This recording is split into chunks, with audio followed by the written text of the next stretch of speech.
So it's my great honor to organize this panel, if I can put it this way. So actually, I'd like to reflect my observation recently. If you guys have been tracking what's happening in the AI community, so most of them, if not all of them, have been talking about something called world models or world modeling, and they are claiming that hey, the next breakthrough of AI has to be relying on how to create a world model inside the AR. So it's something like a large language model does not necessarily have the ability to achieve, but in order to have a better understanding of the world, or in order to drive like humanoid robots, those kind of things, world models or world modeling is currently recognized by the entire AI community as the next, I would say, the next link to bring the entire intelligence to the next level. Probably it's one of the most important milestones between between the current status and the so-called AGI. So I kind of feel like, hey, when we are talking about world models, there's another thing we call that virtual world or world simulation. This has been something the group here, the community here, the XR or the virtual world community have been working on for decades. So there must be lots of relevance between world modeling and world simulation. And of course, there's some confusion in terms of the definition. Like if you ask an AI guy, the world models or world modeling in their mind is mainly about how to predict the world. But from the virtual world perspective, my understanding, in my humble opinion, is like it's sort of like we need more details of a simulated world rather than just predict what's the next step, what's the natural physics of the next time slot, those kind of things. But still, there are lots of confusion, there are lots of hypes, but still there are lots of opportunities for the two great communities, XR and AI, to work together and to help each other. That's my observation. So it's my great honor to invite Tom Furness, our grandfather of virtual reality, and Alvin Graylin. His new role is the author of our next reality, right? Yeah. So, but more importantly, also the new chair of the Virtual World Society. That's right. Yeah. So all three of us are board members to the Virtual World Society, so it's very appropriate that we're talking about virtual worlds. Yeah. So, go ahead. Well, this is nothing new, guys, really. I mean, I'll tell the story.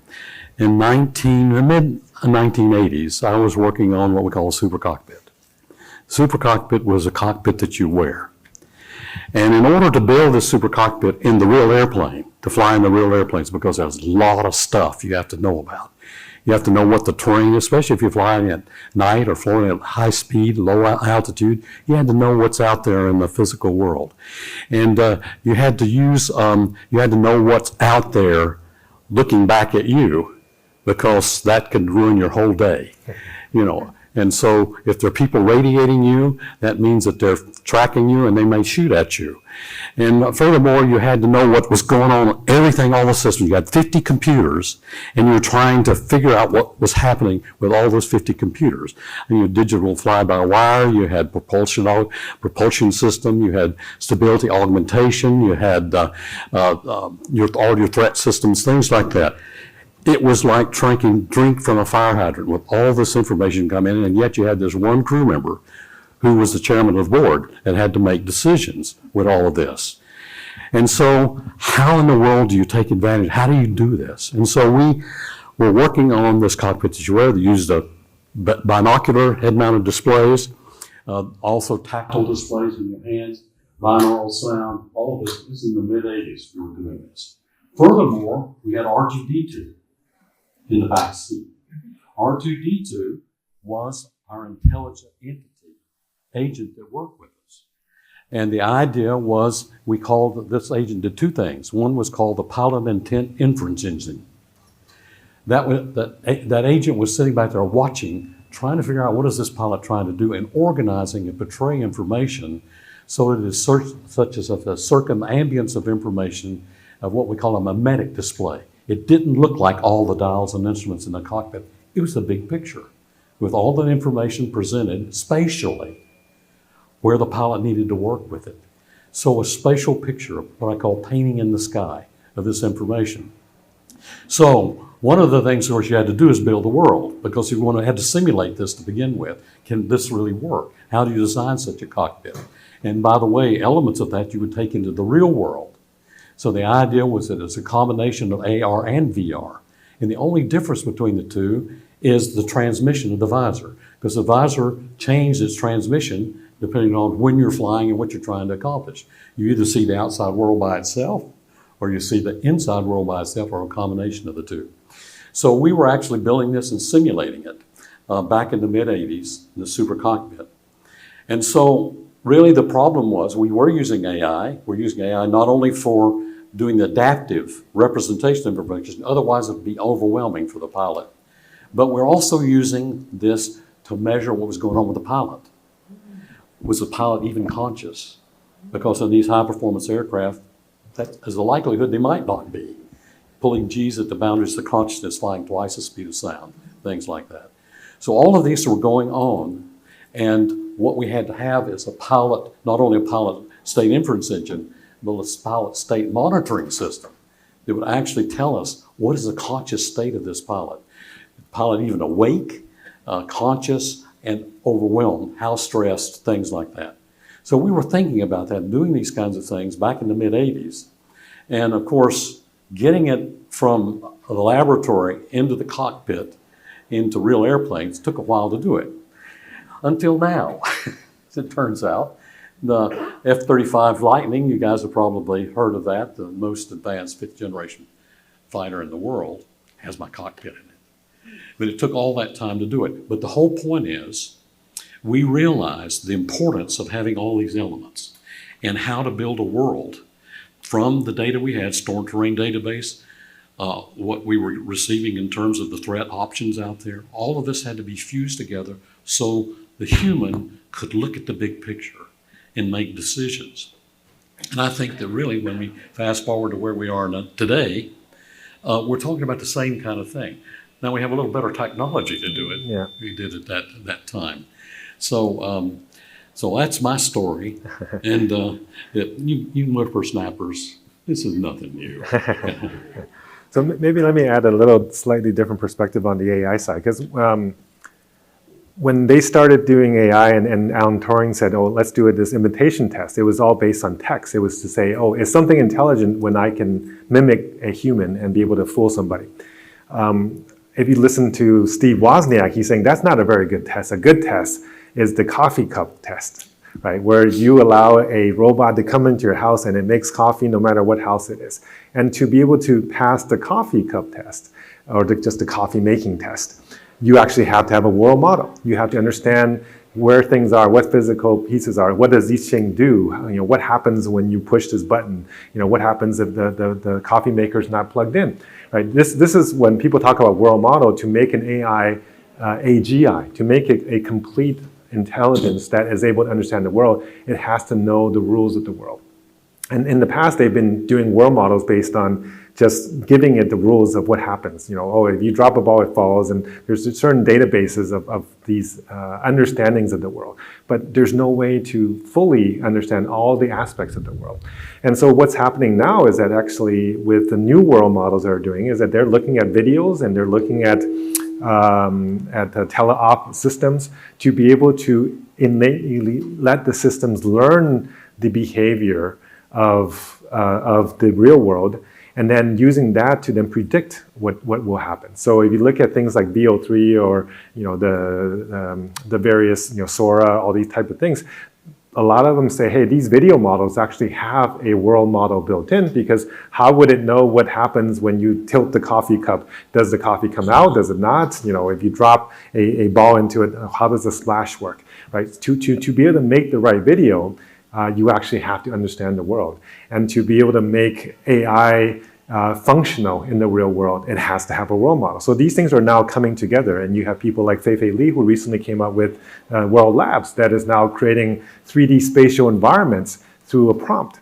And so these worlds are definitely starting to collide, and it's starting to make the ability to make real-time 3D virtual worlds possible from a prompt, and possible in a way where it can create a different world for every person.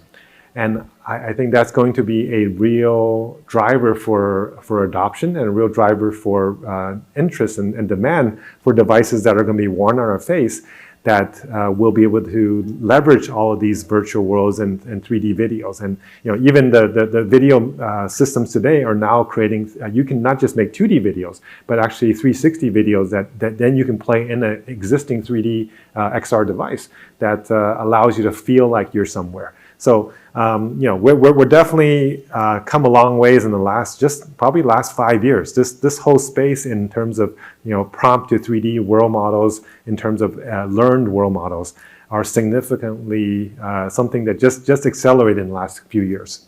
So. Well, I just recall when I was first invited to join the VWS board, and we had an orientation call, and I was asked the question why I like to join the Virtual World Society. I think part of my answer was I think the name of the society was so visionary. So you didn't call that virtual reality, or call that whatever you call that virtual world, which is currently right in the center of the tech world. Two great communities, XR and AI, are working together to address that. Also, I want to echo what Alvin just said regarding making a robot work means it has to have some internal world model. But I also think if we look at the world model, it has an implication that if you call something a model, it means it's not one-to-one copy. It has to have some attraction. So I think that's probably the most significant difference between the AI community and the XR community when we are talking about a world model or world simulation. Because if our goal is to simulate a world, our ultimate goal is to make it super real, right? So has as many details as possible. But if we talk about a world model, especially inside a robot, of course, it does not have to understand or capture all the details of the entire world. It only has to understand the abstracted physical laws, something like that. So I think that's probably the most important difference. But still, I think the two communities, we can have some collaborations. Maybe I have been thinking something like an open source community to enable a flywheel between these two. Like one part is to create a virtual world as with as many details as possible, and using that to train AI. Meanwhile, the AI could also help make the world generation or world simulation easier. So there may be some tricky part, like for example, the AI guys, you mentioned Sora. So Sora or some other world modeling algorithms is like if we are looking at the front of a church, and it will predict what would be the back image of that church. It does not necessarily be true. It's just based on its guess, based on an abstraction of its understanding of the world. But if we are talking about SLAM or those kind of spatial computing that we as the XR community are familiar with, we need to know the true details, the ground truths. So we need to, no matter we're talking about like a neural rendering, those kind of things, those are based on true input. So I think that's also something interesting. But probably this part could also leverage the AI technology. For example, if we don't currently, well, if we temporarily do not have enough input for comprehensive neural rendering, maybe we can use AI to interpolate something in between. Yeah, I mean, trying to scan real worlds is a lot of effort, right, and a lot of cleanup for anybody that's done it. So the ability for these tools now for you to just speak an object into place or speak a environment into place significantly reduces our cost and effort to make quality content. And I've been judging at the MIT MIT VR hackathon, XR hackathon every year for the last few years, and it's amazing what's possible in just 1 or 2 days. These people can make complete XR apps that are fully functional, and it'll run on these devices. And it's because of the AI tools now that they can do the quality that they have compared to what they were 5 or 6 years ago, where it was quite primitive. And now you have things that look like they have spent weeks or months working on. So, One of the things about building representations of the real world is that you have to, and you're going to make this dynamic.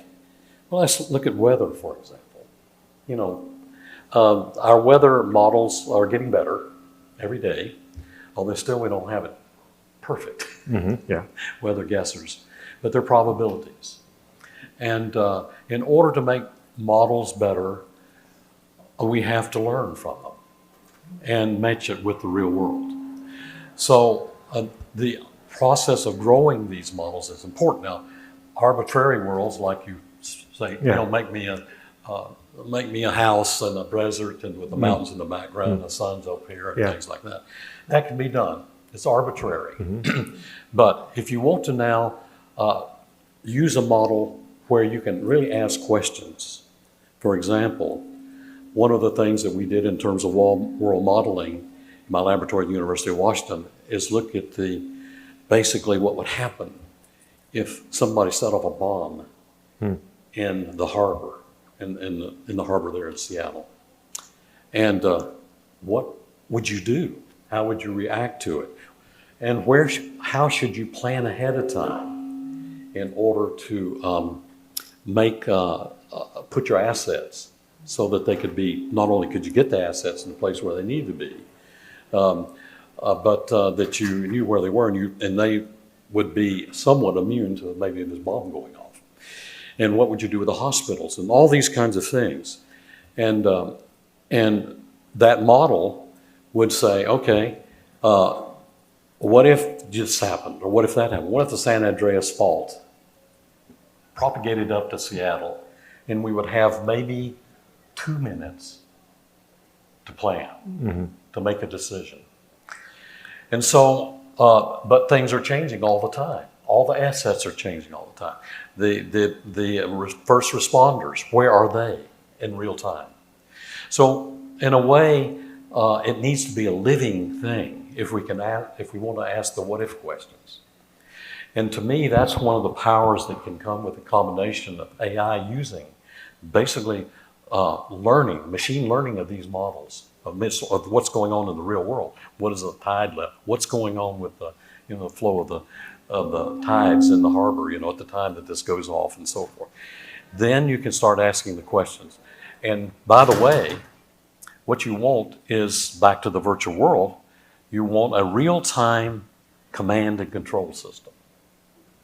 Because you can't depend upon putting that in one place where it could be exposed to it. Where do you put that? You put 5 stories underground, but the first responders need a command and control system. Where does that happen? Well, you put that on the hood of the car. And using virtual reality, you have a world which shows all of these assets in real time. And so you can make decisions to use them. So world modeling for these kinds of potential hazards to help us plan ahead of time, distributing the assets after you ask these questions, what if questions, then you realize, we need to take these assets and move them out of town and put them in these strategic locations. So but the tools that we have today are making that easier, making it better. But still, we need to have sensors out there that help us build the models in real time. Yeah, and the good thing is actually a lot of the data that you're looking for, whether it's traffic data or it's weather data or it's emergency response data, a lot of that data is already available, and we're just not incorporating it into these models. So when people are creating digital twins. They're starting to utilize real world data combined with visualization to solve a lot of problems that, by itself, if you just did it with numbers, it's hard to understand and visualize. And then when you see how people react, then you can actually ask questions that you didn't know you had to ask. I remember I was at one of the control centers for the city of Shanghai, and they had the entire city, every car in the city and every light, they knew where things were and how they were moving, and it was all real time. It was being fed in, and you can zoom into as far as close as you want to, and then they would say, oh, let me just switch this light off, and look what happens, and then we can create a traffic jam by just turning off a switch.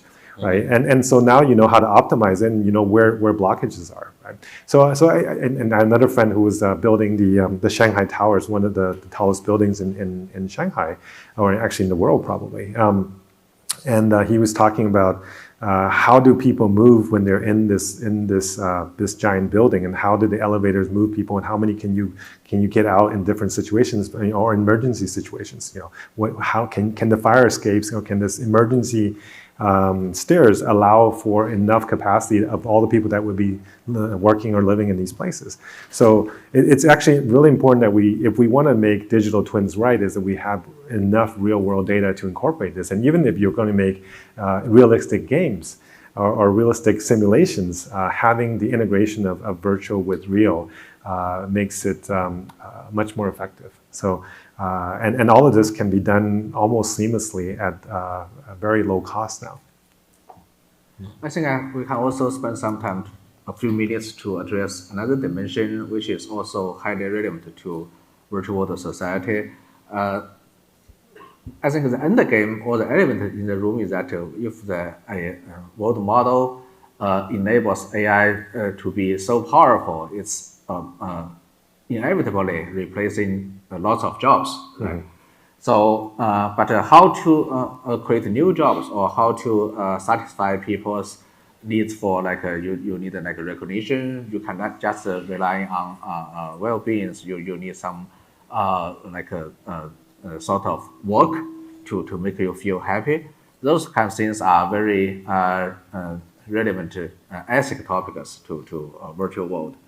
I know Tom has been very serious about making virtual world ethical, not only for the experiences in the virtual world need to be ethical. I think now in the when we are talking about the replacement of human jobs with AI, I think virtual world could probably provide another solution for redefining people's work and provide some completely new types of job opportunities in the virtual world, which I think,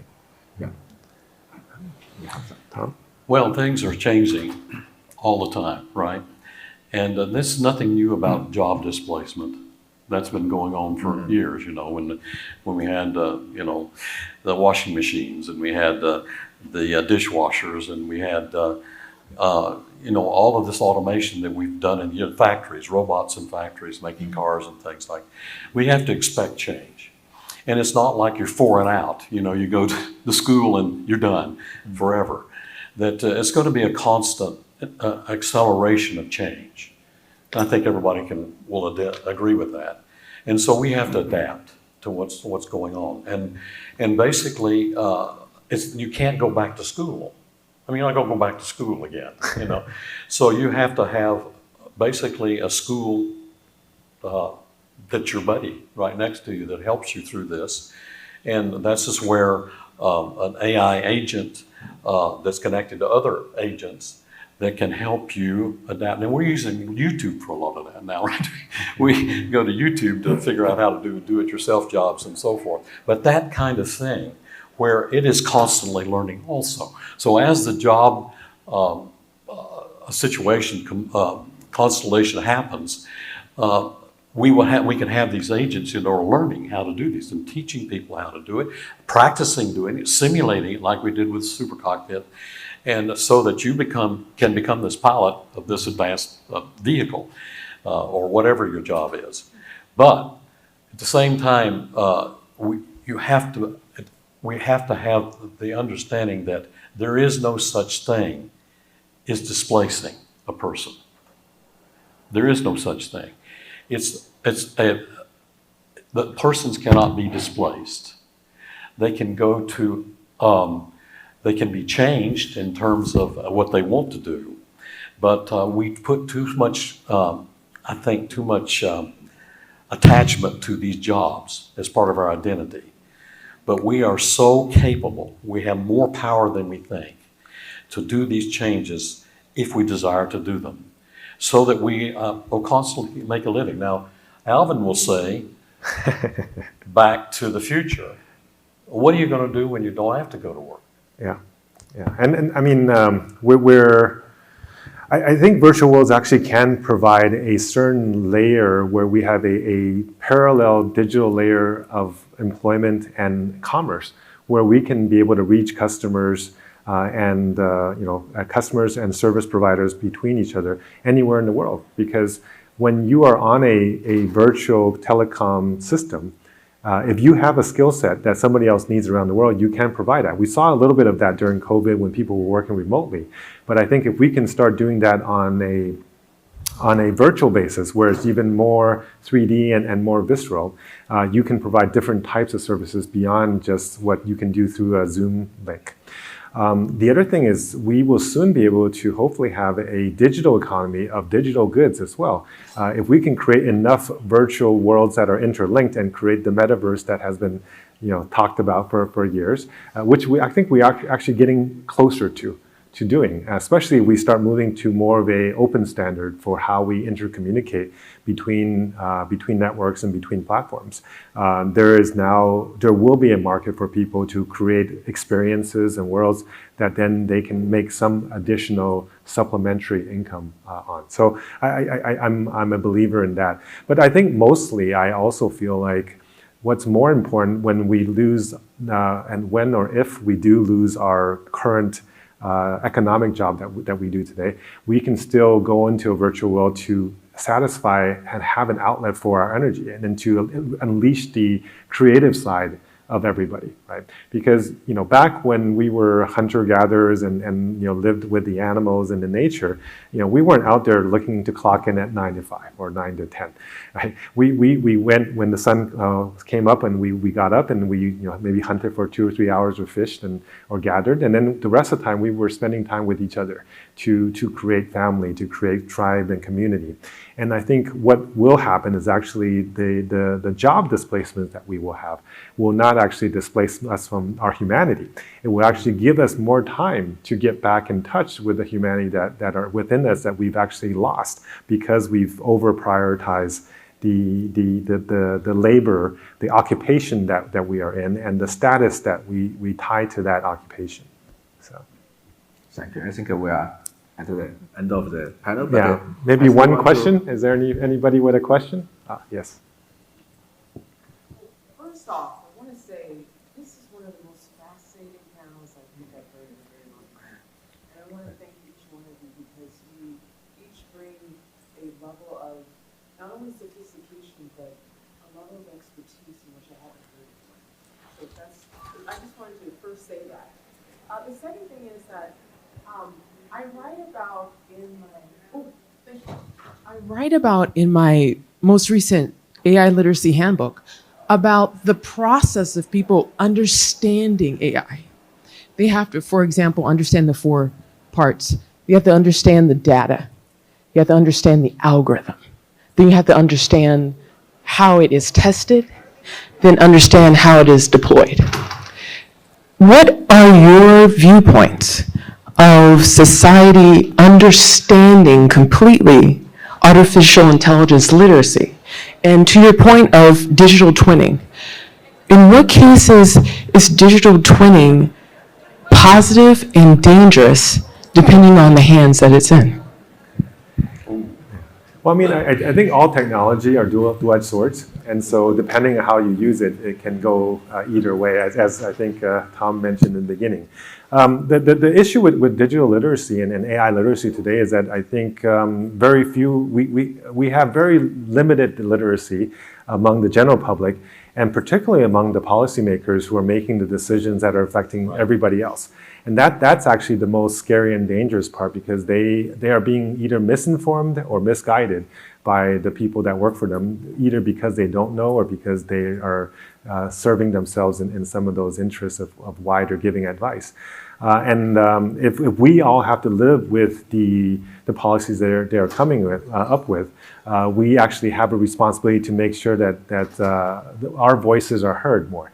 So we cannot just sit still and let it happen. Just to see the recent bill that came out that's saying for 10 years no state can come up with any regulation on AI. That is a very scary thing, and it's being hidden inside a multi-hundred-page bill. I mean, those are the kind of things that are being done by certain labs to try to get regulatory capture that's good for them, but not necessarily good for society.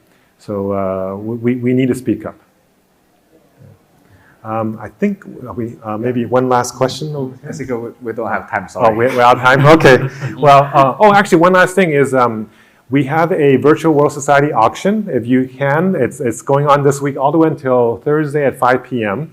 It's virtualworldsociety.org. Please go and have a look. We have dozens of objects and memorabilia and services, including some things that are decades old that you guys may appreciate, and some new devices as well. So please do have a look. virtualworldsociety.org. Thanks. Thank you. Thanks,